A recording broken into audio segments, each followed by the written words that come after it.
अस्सलाम वालेकुम dear students. आज हम तीसरे वीडियो में जो हमारा सबक शुरू है दायरवी हरकत, इस तीसरे सबक में इस तीसरे वीडियो में हम आगे के पार्ट्स देखेंगे। शुरू में जब मैंने पहला और दूसरा वीडियो पेश किया था उसमें कुछ डाउट्स बच्चों के आए हैं कि उनका दायरवी हरकत और गर्दिशी हरकत एक जैसा नज़र आ रहा है, उसमें थोड़ा कन्फ्यूजन है, उसको मैं आपको सेपरेट समझा रहा हूँ। दायरवी हरकत यानी ऐसी हरकत जो दायरे के मुहित पर एक मखसूस निष्सूत्र के साथ दोहराई गई। फर्ज कीजिए एक पत्थर है, पत्थर को मैंने दूरी से बांधा हूँ और पत्थर के दूसरे सिरे को हाथ में रख के घुमा रहा हूँ, तो ये पत्थर दायरे के मुहित के ऊपर हर मकाम से होकर गुजरेगा। ठीक है, पत्थर का जो पोजीशन वेक्टर है जिसको हम सिमती मिकदार बोलते हैं, ये जो मुकामी सिमती मिकदार है ये मरकज से दूर की जानिब है और ये पत्थर जो है इसके ऊपर एक मरकज़े जौ कुव्वत अमल कर रही है जो इसको इस मुहित के ऊपर रख रही है, यानी ये एक्सेलरेटेड मोशन है जिसको हम कौन सा एक्सेलरेशन बोलेंगे, रेडियल एक्सेलरेशन, कुतरी इसरा बोलेंगे या टेंजेंशियल एक्सेलरेशन उसको बोलेंगे। ठीक है, उसकी सिमत ये सेंटर की जानिब है। अब अगर पत्थर यहाँ पर आकर टूटता है तो ये इस सिमत में जाएगा, उसकी खती रफ्तार भी रहेंगी। यहाँ पर अगर टूटता है तो इस सिमत में जाएगा, उसकी खती रफ्तार इस तरीके से रहेगी। ठीक है, यानी यहाँ पर जिस्म जो है ये जिस मरकज के अतराफ गर्दिश कर रहा है उस मरकज से ये जिस्म पूरा का पूरा अपने पूरे जर्रात के साथ मिलकर इसके ऊपर दायरवी हरकत अंजाम देगा। जबकि गर्दिशी हरकत की मिसाल अगर हम ले तो गर्दिशी हरकत में जिस्म के दरमियान से एक महवर गुजरता है और इस महवर के अतराफ जिस्म गर्दिश करता है।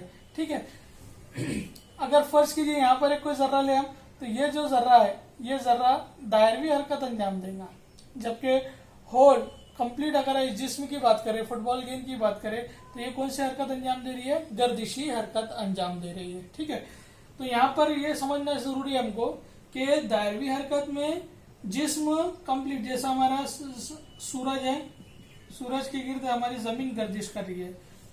ठीक है, तो ये दायरवी हरकत कहलाएगी जो इसके दायरे का मुहित है इसके ऊपर। और हमारी जो महवर है जिससे दिन और रात वजूद में आते हैं, गर्दिशी महवर के तरफ जो जमीन घूमती है, स्पिन मोशन करती है, तो गर्दिशी हरकत कहलाएंगी। ठीक है, मैं समझता हूँ दोनों पॉइंट्स आपके यहाँ पर क्लियर हो गए। आगे हम बढ़ते हैं दायरवी हरकत की हरकियात, डायनामिक्स।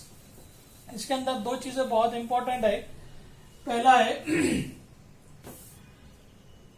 मरकज़े जौ कुव्वत, इसको हम सेंट्रीपिटल फोर्स बोलते हैं, और दूसरा है मरकज़े गुरेज कुव्वत, सेंट्रीफ्यूगल फोर्स। मरकज़े जौ कुव्वत यानी ऐसी कुव्वत जो जिस्म को मरकज की जानिब रखे, जिसके ऊपर एक ऐसी कुव्वत अमल करती है जिसको मरकज की जानिब ले जाती है। जहां हमने अभी देखा था मिसाल, समझ लीजिए एक पत्थर है, उसको डोर से बांधकर दायरवी हरकत अंजाम दी जा रही है। पत्थर यहाँ पर आता है ना, पत्थर का ऊपर अगर यहाँ से टूटता है तो उसके ऊपर खती रफ्तार भी इस तरीके से अमल करेंगे, अगर यहाँ से टूटता है तो उसके ऊपर खती रफ्तार भी इस तरीके से अमल करेंगी। ये इसका सेंटर है, पोजीशन वेक्टर यानी मुकामी सिमती मिकदार की सिमत दायरे से बाहर की जानिब है और इसके ऊपर जो इसरा अमल कर रहा है AR रेडियल इसरा या रेडियल एक्सेलरेशन, ये अंदर की जानिब है। तो ये रेडियल एक्सेलरेशन अंदर की जानिब होने की वजह से इसके ऊपर, इस पत्थर के ऊपर एक ऐसी कुव्वत अमल कर रही है जो इसको अंदर की जानिब रख रही है, यानी अंदर यानी मरकज़े की जानिब। तो ऐसी कुव्वत की वजह से ये जो है मरकज़े जौ कुव्वत कहलाएंगी। इसका फार्मूला है centripetal force is equal to mv²/r या mr⍵²। ठीक है, अगर इसको सिमती मिकदार की सूरत में लिखे तो mr⍵²। यहाँ पे इसकी सिमत नेगेटिव है, यहाँ माइनस साइन है।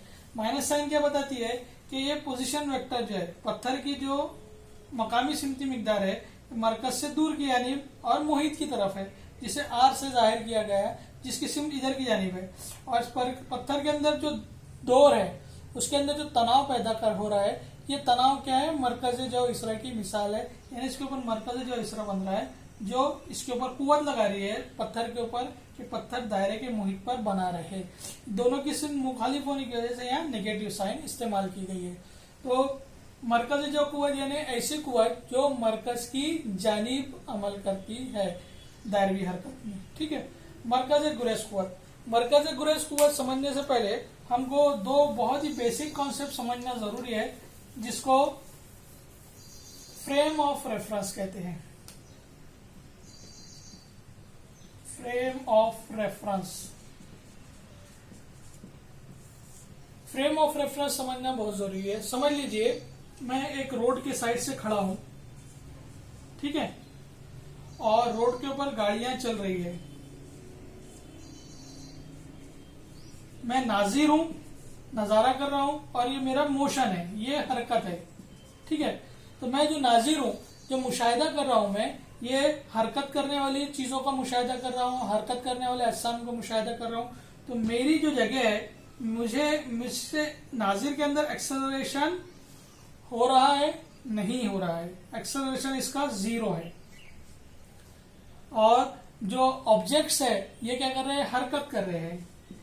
अगर कोई नाजिर साकिन खड़े होकर या 0 इसरा के साथ किसी चीजों का मुशाहिदा कर रहा है, तो ये कहलाएगा फ्रेम ऑफ रेफरेंस। इसकी टाइप है, इसको बोलेंगे inertial frame of reference. Inertial frame of reference. और दूसरी टाइप है इसकी non inertial frame of reference. Non inertial frame of reference. इसमें क्या होता है कि नाजिर अपनी जगह पे साकिन नहीं रहता है, ये हरकत करने वाले ऑब्जेक्ट्स को देख सकता है। समझ लीजिए एक घूमता हुआ टेबल है, इस घूमते हुए टेबल पे एक ऑब्जेक्ट है, एक शय रखी है, और इस घूमते हुए टेबल के ऊपर ही नाजिर खड़ा है। अब ये टेबल इस मरकज के तरफ घूम रहा है, इस महवर के तरफ घूम रहा है, तो नाजिर भी घूम रहा है और ये ऑब्जेक्ट भी घूम रहा है ना। अभी नाजिर अपनी जगह से साकिन है क्या, नहीं, उसके अंदर इसरा हो रहा है और ये गर्दिश कर रहा है। तो यहाँ पर हमको ये बात समझनी है कि अब नाजिर जो है ये साकिन नहीं है, लेकिन नाजिर जब इस ऑब्जेक्ट को देखेगा तो इसके लिए ये जो शय है ये साकिन नजर आएंगे। मिसाल के तौर पर अगर हम बस में बैठे, बस किसी रफ्तार से हरकत कर रही है, यानी नाजिर भी बस में बैठा है और दूसरी साइड से उसी सिमत में दूसरी बस चल रही है, उसके अंदर दूसरा शख्स बैठा। अगर नाजिर उस बस में से बैठकर दूसरे बस में बैठे हुए शख्स को देखता है तो उसको बजाहिर कुछ देर के लिए ऐसा नजर आएगा कि दोनों साकिन हालत में है ना, लेकिन ऐसा नहीं हो रहा है, दोनों भी हरकत कर रहे हैं, यानी नाजिर भी हरकत कर रहा है और ऑब्जेक्ट भी हरकत कर रहा है। इसके अंदर इसका एक्सेलरेशन, इसका जो इसरा है, नाजिर का इसरा, वो 0 नहीं है।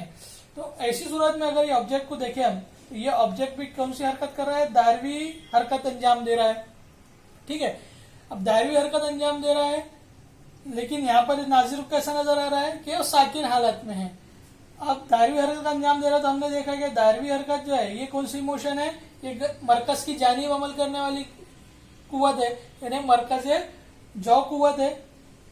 अब इस कुव्वत को बैलेंस करने के लिए यहाँ पर दूसरी रिलेटिव कुव्वतें होना चाहिए। अब इसको बैलेंस करने के लिए बाहर की जानिब दूसरी कुव्वत होती है, जिसको मरकज गुरेज कुव्वत कहते हैं। ये नॉन रियल फोर्स है, non real force. Non real यानी गैर हकीकी है, गैर हकीकी।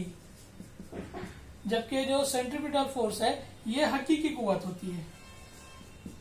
ठीक है, तो यहाँ पर इस कुव्वत को बैलेंस करने के लिए दूसरी कुव्वत होनी चाहिए। ये इमेजिनरी कुव्वत है जिसको मरकज गुरेज कुव्वत कहते हैं। मिसाल के तौर पर अगर आप झूले में बैठे, झूला जब धीरे धीरे, समझ लिए गोल दायरे झूले में बैठे आप, यहाँ पर ये आपकी नशिस्त है, ये दूसरी नशिस्त है, ये तीसरी नशिस्त है, इस तरीके से तमाम हरकत कर रहा है गोल।